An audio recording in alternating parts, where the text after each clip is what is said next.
قالوا الأسد مفترس، قلت البشر أكتر. خلف الهدوم والملابس نيبان وقلب أصفر. قالوا الأسد غدار، أنا قلت ليه الجور. ده احنا ذئاب في الضماير والمحتوى مسطور. واللي في دنيا الناس كان مختفي ومسطور أمام إله قادر، مين من البشر يقدر؟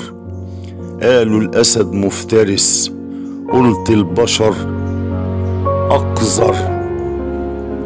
كل البهايم مصيرها للتراب هيكون، لكن البشر أسرار ساكنة في جسد مقفون. بكرة الإله يفضحك ويطلع المكنون، يا ما في حياة البشر كبوات في بير مدفون. واللي في دنيا الناس كان مختفي ومسطور أمام إله قادر، مين من البشر يقدر؟ من غيره يا مفتري للمحتوى يستر. قالوا الأسد مفترس، قلت البشر أكتر. الكل آكل لحوم، لكن البشر أقذر.